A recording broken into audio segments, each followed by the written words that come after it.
Hi, everybody. Thanks for sticking around after the film. I'm very excited because today we have with us the director and subject of Only in Theaters, director Raphael Sparge and Mr. Greg Lemley. Hello, everybody. Hey Hey there. there. Thanks so much for doing this. Like I mentioned before, this is going to happen right after we show everyone the film, so everyone has seen it, and they're I'm sure loved it as much as I did. First, I want to say thank you to both of you for sharing this story. Obviously, working at a nonprofit arts organization that runs an independent theater, this means a lot to me and the whole team and our audience here. So we really appreciate it. Thrilled to be here, and just wonderful to be able to sort of meet your audience, as it were. This is Yeah, really exactly. set this up. Thank you. Audience, Raphael, Greg. Greg, I want to start with you. How are the theaters doing? It's still a struggle, Right. to be honest. I mean, we've been open since April of 2021, and we're doing better. But the art house audience is still a little bit slow coming back. We're definitely seeing, at some of our theaters that play more commercial films, we're seeing, more success. But the art house audience is not quite there. Right. They're slow to come back, but they do. I have been saying they are coming back, but it seems like a slow move back into the theater. Is that kind of what you're saying? Yeah, it's a slow move back into the theaters, and there are just a number of factors. I mean, obviously, we've all dealt with a number of repeat waves of the coronavirus, so there's that factor to deal with, and it's also just a very changed media environment. I mean, in Los Angeles, we're not seeing films getting reviewed like they used to be reviewed and not covered, and distributors have also changed the way in which they're advertising, and I think that's leaving some gaps and in terms of audience members being aware of the types of films. And let's face it, I mean, so much of what we did was about nurturing our repeat customers. You would come see a movie, you'd see the trailers, you'd see the posters, you'd talk to the staff. And if we're just not getting people back to begin with, or not getting them back in the same frequency, they're not getting that exposure. So but look, I maintain a strong degree of confidence that we're going to get there. And I will say it's not featured in the film, but thanks to a grant from the Shuttered Venue Operator Grant Program, which we did receive after filming, and which hopefully you guys received. Yeah. It's also giving us the wherewithal to weather this storm while we still get back to clear water. Oh, that's great. That's great to hear. I also wanted to back up a little bit too, and you talked about it in the film, but I wanted if you could talk a bit more about growing up with with these theaters in your family and with film so ingrained in your family. Do you have one? What was that like in general? But also, do you recall any particular films that affected you, you and your family when you were younger?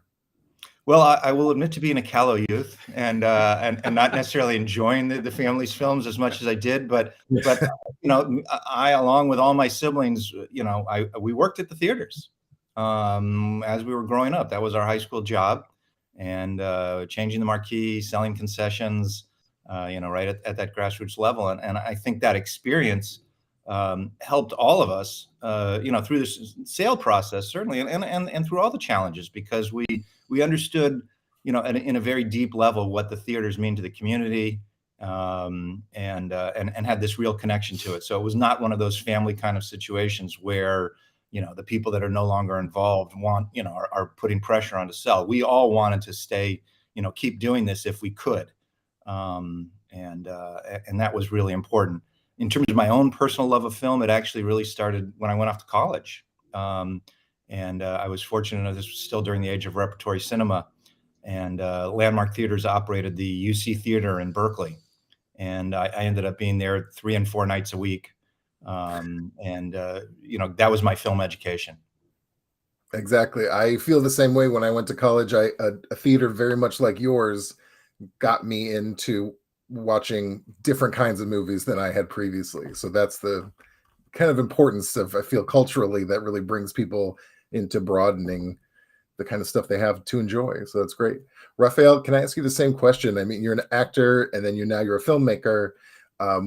What was your relationship with film growing up, and something that affected you either as a child or as a young adult or as anywhere? Yeah, I mean, my mother was a Broadway costume designer. She did 20 shows on Broadway, and she was a professor at Yale. And I literally grew up backstage, with her aging costumes, running around playing with the actors.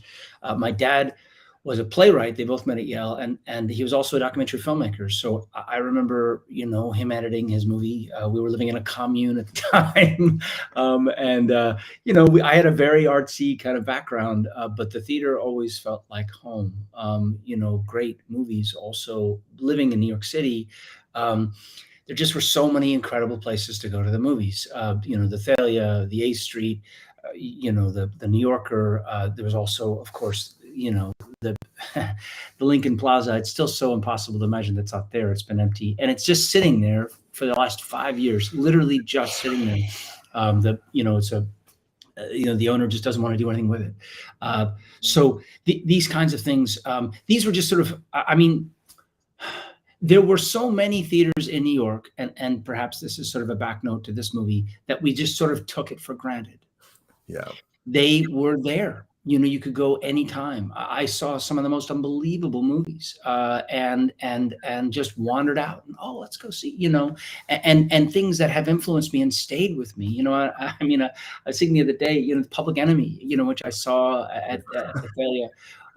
James Cagney was one of the reasons I wanted to become an actor. I mean, like that guy.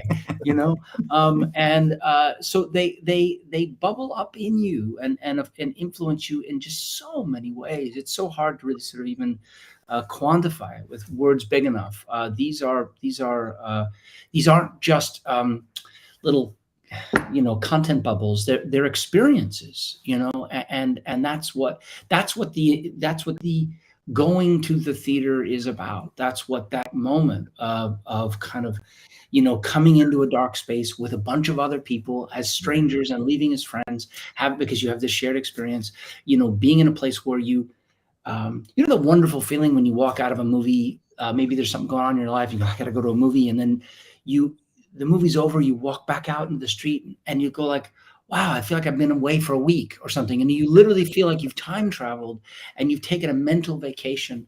The world has changed. Right. It's just everything has shifted. So those kinds of, this kind of it's sort of a spiritual experience of being in theaters. I'm preaching obviously to the choir because you're here and your audience is there. But this is perhaps, this was a way to tell a story, although I didn't intend it to be this way, but this was a way to tell a story about a family business. It really is about the family. Ultimately, this is really a multi-generational family business. Happens to be that they've got this crazy thing where it's movies and, Truffaut used to come for lunch and, I think Mark Bergman hung out with his grandfather and, hey, doesn't everyone do that?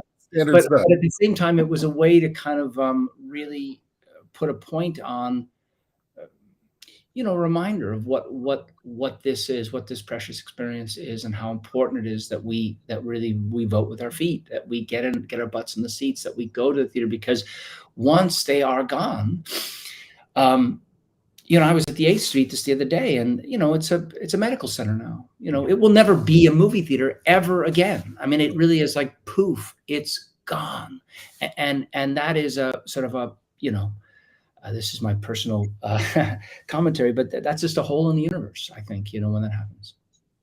Well, you started to touch on it there, and I know we touched on it briefly in the movie, but can we talk a little bit about how the project started? I know you reached out about having a film shown there, but what was the conversation like about starting this project to do the documentary? Yeah, well, there's several stages to it. Let's just say that what I started with was not what actually happened. I didn't sign up to work on a movie for 2.5 years, for God's sakes. But, basically, the simple thing is what I talked about in the film is that, I, as a filmmaker, basically wanted to show my film. I called the Laemmle Theaters because it's the place to show your theaters. And I got Greg Laemmle on the phone. And this is the guy with a name above the title. And I can't believe that I'm talking right to Greg. And Greg really, made this happen. My experience, and I've heard this from many other filmmakers, is that this was someone who, cared about the filmmaker and wanted it to happen. And as an independent filmmaker, that is staggeringly important. The moment that you make your movie, when you finish your movie, you're looking at an ice face, literally like straight up climb. And if someone along the way actually extends a little bit of kindness, holy moly, it's just like it means everything. It just opens everything. The reason why I just want to say this, the reason why I even put myself in the movie was, I felt, well, there's two reasons. One is that it was a connective tissue for what were the various kind of roller coasters. But the other thing is that I felt that I was representative of all the other filmmakers who had really had this experience of really corralling or being brought into the tent, as it were, of this Lemley universe. Initially, I was very taken by the legacy story. This 3-4 generation, again, family business. It was fascinating. The fact that Carl Lemley, who had brought, Greg's grandfather and uncle over, saved them, literally immigrants escaping the Holocaust, coming to America to try and find a way to support their family and doing this astounding thing, which then has influenced, generations of other people. It's just a beautiful story. And I thought, well, that's cool. Like there's something there. And I approached Greg. Greg told me about his dad, who was 85, going to work every day at the time, and still very much, in a theater. That old joke. How do you get an elephant out of a theater? You can't if it's in its blood. So anyway, I had, and then he told me about Elise, who was 103, and was there. The widow of the original founder, and I was like, "How is she?" And Greg said, she's great. I was like, we gotta go. We gotta jump. We gotta get these people on film. Like this is, I didn't even know what the story was at that point, but I just had an instinct. And so we did. And then the series of, unfortunate events, as it were, the twists and the turns, the elation, I guess if you just look about it, honestly, if you just look at it in sheer storytelling terms, I was talking about this today with someone else, the hero's journey, right? This is the journey of kind of how do you you're right. How do you navigate this? How do you navigate the business? How do you navigate the pressures? How do you navigate the pandemic and a changing landscape? And this has been, I'm sure, extremely painful for Greg. At least we've talked about it when he's seen it, but he's now seen it enough times, and we've gotten response that seems to echo what I always hoped, which is that Greg's journey is representative of so many, not just some. I think I joked with you before we started this, which is that the trailer, as we speak right now, we're opening tonight in New York City, which is a big deal for me personally, and then also for the film. But the trailer was running in a theater here, and the audience members wanted to know if it was a public service announcement. Yeah. So like, no, but that's the reason why you should come. And this is, again, hopefully a reminder. I go back to that Arthur Miller quote, attention must be paid, right? That's from The Death of a Salesman. This is really, I believe, an opportunity to do that. Oh, that's great. You guys have been great. I want to end how I always like to end, which is just listing movies, really. But I also want to say, we really appreciate this film. And I think we kind of started to touch on it just by a look from Greg, but how was it to see yourself in the film? How have you enjoyed seeing the film on the screen? Enjoyed is maybe not quite the right word, but I've come to terms with it. Made peace with it. Well, that's perfectly acceptable. It's an understandable, but it comes across as very, not only heartwarming because it's this family business, but it's what we have been doing as well, and so we completely empathize and feel that struggle and the joy from it. So it's a difficult thing to watch yourself sometimes, I find, but it's well earned. Yeah, the first time, I did not see the film till it premiered at the Santa Barbara Film Festival, so I was not involved with the filmmaking process at all, other than sitting for interviews when asked. and it was difficult, but yes, I have come to terms with it, and even very proud of it, because for all the warts, it shows, you know, a family, and especially a husband and wife, going through this process, and you know what it takes to you know, to get through the tough times. And look, whether we're running a for-profit family business or working at a non-for-profit, you know, mission-driven arts organization, we're all doing it because at some level, we really love what we do. And you know, the pain that we feel when we're unable to do that, or when, you know, times are hard and we wonder if we can keep going, it's the same pain that we feel. So I am happy to share that, and hopefully you know, provide some inspiration, even for myself. We all need it. Thank you guys so much. Last question. One of your favorite films, each of you, can be a new film that you've enjoyed or just a classic that you love. I just saw The Whale, and it's been on my mind. It really knocked me out. I Oh, just really knocked me out, and I loved it. I mean, there's so many films I could answer, but I because it's just front and center. I loved it. How many packets of Kleenex did you go through? Did you go through more than one? It's just one of those ones that just completely shook me up, and this performance was staggering. Yeah, really Oh, staggering. that's great. And Greg? Let's see, a few years ago, we did a screening, anniversary classic screening of 8½, and I remember seeing it, of course, in college, and several times since, and I was just blown away at how fresh and how meaningful the film continues to be. So that's definitely one of my favorites. Oh, that's great. I love hearing people's favorites. Thank you guys so much for being here. This has been wonderful. And on behalf of our audience out there, we thank you so much. Thank you. Thank you, everybody. Thank you so much. All right. Take care. Great to meet you. Cheers. Bye.